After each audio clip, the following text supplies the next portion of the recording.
Andrew Mitchell. Madam Deputy Speaker, this has been a thoughtful debate and I think a united one, and I will endeavour to respond to as many of the points as I can in the time that I have. As my right honourable friend, the Defence Secretary, made clear at the start of this debate, the Houthis' illegal attacks on commercial shipping and British and American warships in the Red Sea are completely unacceptable. Despite repeated warnings from the international community, they have carried out more than 30 attacks since the 19th of November. And as I think all members and right honourable members across the House have said, this is unacceptable, illegal and dangerous, and it cannot stand. And that is why, amid this ongoing and imminent threat to British commercial and military vessels and those of our partners in the Red Sea, the Prime Minister ordered the Royal Air Force to carry out targeted strikes against military facilities used by the Houthis, first on the 11th of January and then again on Monday. And, Madam Deputy Speaker, we acted alongside our US allies and with support from the Netherlands, Canada, Australia and Bahrain. These strikes, Madam Deputy Speaker, were limited, necessary, proportionate and legal. We acted in self-defence consistent with the UN Charter and in line with international law to uphold the freedom of navigation. Now, turning to specific issues raised in the debate, I'd like to try to respond to the speeches that we have heard, starting with the speech by the Shadow Secretary of State. He mentioned in his speech his agreement and support for what the government is seeking to do, and we are most grateful for that. He also called for a wider defence debate. And I completely take his point, but he will also accept that under the changes that took place, the government basically gave that time to the Backbench Committee. So the Backbench Committee itself is the most likely target, in addition to the government, to provide for that extra time. I will, yes. But does my right honourable friend not accept that His Majesty's government has an absolute duty to provide debates in this House in government time to discuss defence? And just to say the Backbench Business Committee may or may not do it if someone applies for a debate is not enough. We want proper debates here in government time. No, I completely accept what my honourable friend is saying, but I'm just pointing out that eating into that time has been the reform that has been made by to the Backbench Committees. I'd like to thank the honourable gentleman very much for his support for the government's strategy on Ukraine. It is a great strength that we are... I will in a moment. It's a great strength, I think, that there is full and total unity across the House on that matter. He asked me about the two LPDs, the landing platform dock, Albion and Bullock, and he asked for an undertaking that they will not be scrapped. I'm able, on behalf of the government, to give him that undertaking that neither of them will be scrapped. And I know that this will come as a relief to the great friend of many of us, particularly on this side of the House, Lord Llewellyn, who is His Majesty's ambassador to Italy and who is the honorary ship's captain on HMS Albion. I'll give way first of all to my honourable friend. I'm most grateful to my right honourable friend in giving way. He was covering the point about the United Kingdom government's strategy to degrade the Houthis. With that specific point, looking at all the levers that we have, militarily, economically, diplomatically, our key ally, the United States, has taken a specific decision where the United Kingdom has not taken yet. The United States has prescribed the Houthis as a terrorist organisation, with that coming into effect in 30 days' time. Why has the United Kingdom government not done that? Well, my honourable friend will understand that on the issue of sanctioning prescriptions, we would not give a running commentary to the House ahead of making any such announcement. So I'm not able to give him an answer to that. But I'll give away in just a moment, but I just want to finish the comments, dealing with the comments by the Shadow Secretary of State. He also asked about HMS Diamond, and will she be replaced on station? And the answer is yes, she will be replaced by HMS Richmond, but he'll accept, I hope, that I cannot give any operational details about that. He also raised the issue of Israel-Gaza, and which is adjacent to this debate, if not directly part of it. And this was similarly raised by the honourable gentleman for Hammersmith, for Manchester Withington, whose son we thank for his service, my right honourable friend for North Somerset, the honourable lady for Oxford West and Abingdon, the honourable gentleman for East Lothian, and indeed the shadow spokesman who has just spoken on these matters. And colleagues throughout the debate who've raised this point, I want to reiterate that there is no link between our action of self-defence in the Red Sea and the situation in Israel-Gaza. The Houthis are using these events in Israel and Gaza as an excuse to destabilise the region further, while the Houthis are trying to paint themselves as protectors of the oppressed. Their own track record of oppression shows them in a very different light. Britain wants to see an end to the fighting in Gaza as soon as possible. We are calling for an immediate humanitarian pause, Madam Deputy Speaker, to get aid in and hostages out, and as a vital step towards building a sustainable, permanent ceasefire without a return to destruction, fighting and loss of life. And to achieve that, we need that Hamas agrees to release all the hostages. Hamas can no longer be in charge of Gaza, and an agreement must be in place for the Palestinian Authority to return to Gaza. And while I'm on this point, perhaps I could say, particularly to the honourable gentleman for East Lothian, just a word or two about the reference to the ICJ. The government believes that the referral by South Africa to the International Court of Justice is unhelpful, but of course we respect the role and independence of the ICJ. What I can say to the House, particularly on Holocaust Memorial Day today, is that the suggestion that Israel is engaged in genocide against the Palestinian people is both wrong and profoundly offensive. And may I make that clear on Holocaust Memorial Day, that we remember the genocide also in Rwanda in 1994, in Bosnia in 1995, in Sudan in 2003, as well as in Cambodia in the 1970s. And if I may, Madam Deputy Speaker, update the House, the ICJ has announced during the course of this debate that they will deliver their decision on South Africa's request for provisional measures at 12 o'clock UK time on Friday the 26th. Now, if I may return to the excellent speeches made by so many of my honourable and right honourable friends and honourable members opposite, I will turn first to the speech by the chairman of the Foreign Affairs Select Committee. But before I do that, I shall give way to my right honourable friend. My right honourable friend, the Minister, is, as always, the model of courtesy.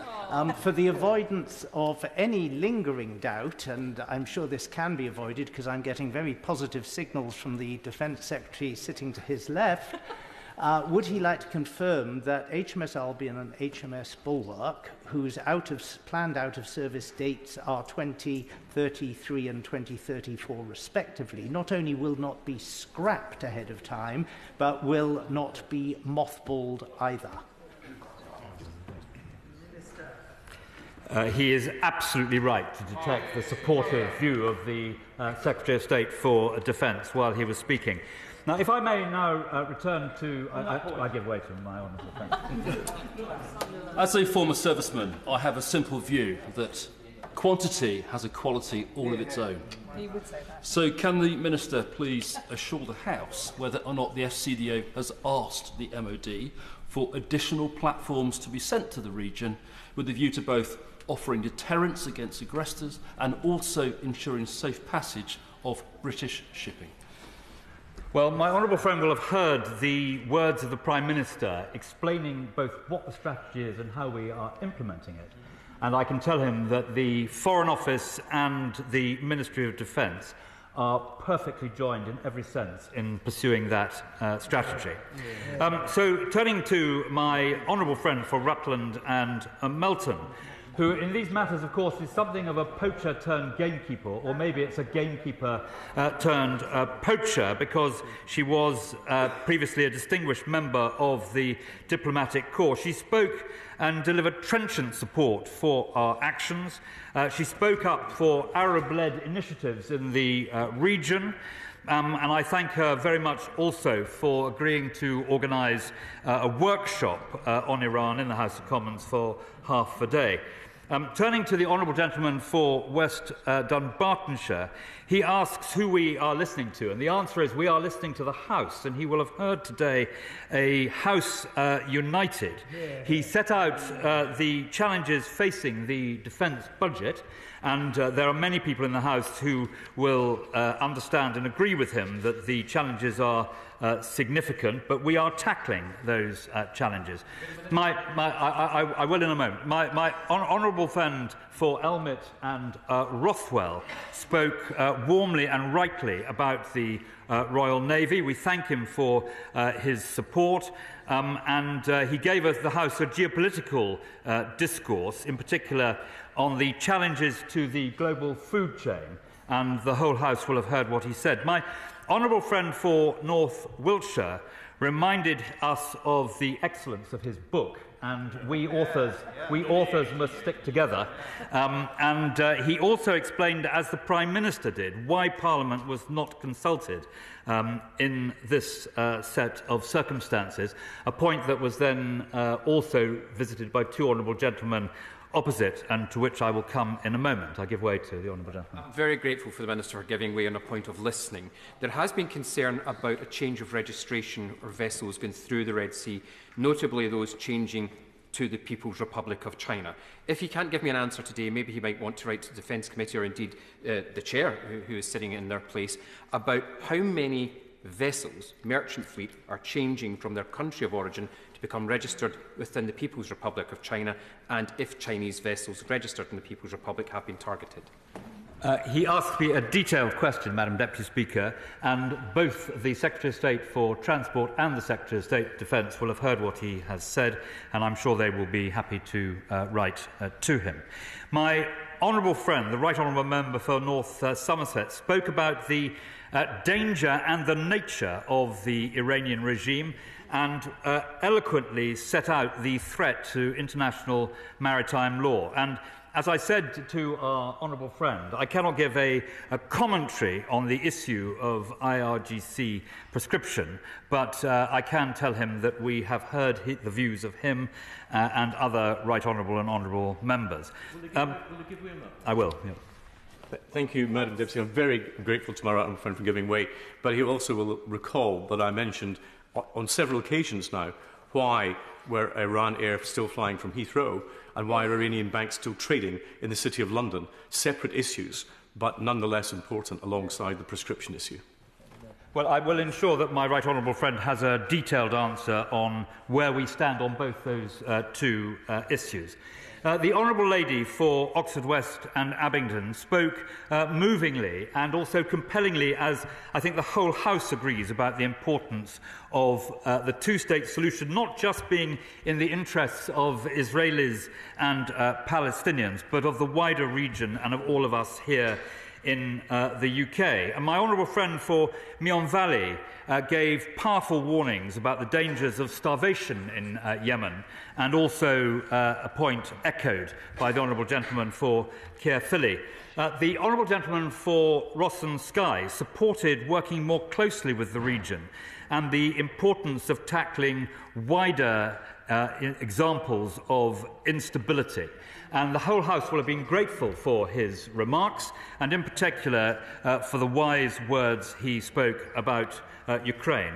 My honourable friend for the Isle of Wight talked about the impact and the effect of Iran proxies, and he spoke with both experience and knowledge about the risks of warfare and the need for a greater sense of strategy, in particular looking at the work of the National Security Council, which some of us were involved with when it was set up, and I have taken a careful note of what he said.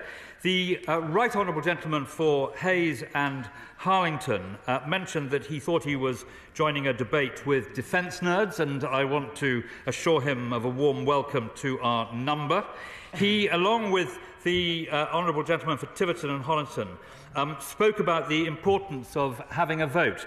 And I think that the government has made clear that it's neither practical nor sensible to publicise an action like this in advance. It could both undermine the effectiveness of the action and potentially risk the lives of armed forces personnel involved. And in the interesting inner debate between him and my honourable friend, my view was that my honourable friend had the better of that debate. I'll give way, of course. What about the situation of retrospective approval? Well, I think that was the point. That was the point he raised, and which my honourable friend, I thought, answered with great eloquence. My honourable friend for South Dorset spoke using his detailed military knowledge to the advantage of the House with considerable historical analogy, and the honourable lady for Bath warned the House about the importance of defending international maritime law. Of course, I give way to... Most great, Honourable Friend. I did ask whether why the aircraft carriers are not being used in the Red Sea, and I'd be grateful if some answer could be given. Well, the issue of the use of the aircraft carriers, one of which is heading to a NATO exercise anyway, will be kept under review. And if the assets which they bring to bear on our central aims in this matter are appropriate, then of course the right decision will be taken. And finally, I think I've already answered the point from the Honourable Gentleman for Tiverton and Honiton, which my honourable friend for North Wiltshire engaged with specifically. So I think I've covered every speech that has been made, Madam Deputy Speaker, but if I may draw my remarks to a close, we have sent the clearest possible message that we will continue to reduce the Houthis' ability to carry out these attacks, and we will back our warning with actions. The Houthis should be under no misunderstanding that Britain and our allies are committed to holding them to account.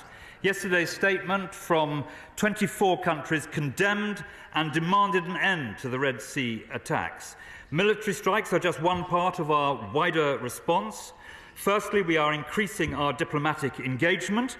The Prime Minister spoke to President Biden about these issues on Monday night, and the Foreign Secretary, who is even now in the region and will be visiting a number of different countries. He has a meeting today with Prime Minister Netanyahu, and he met his Iranian counterpart last week.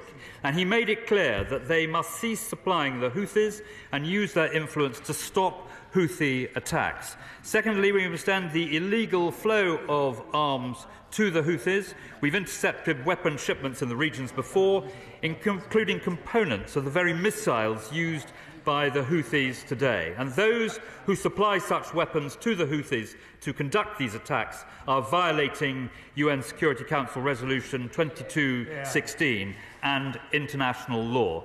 And thirdly, we will use the most effective means at our disposal to cut off the Houthis' financial resources where they are used to fund these attacks. And finally, Madam Deputy Speaker, we need to keep helping the people of Yemen, who have suffered so grievously as a result of the country's civil war, and who the Houthis' actions make worse.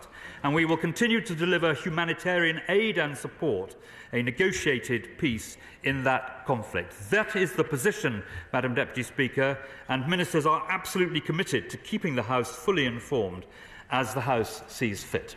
Yeah.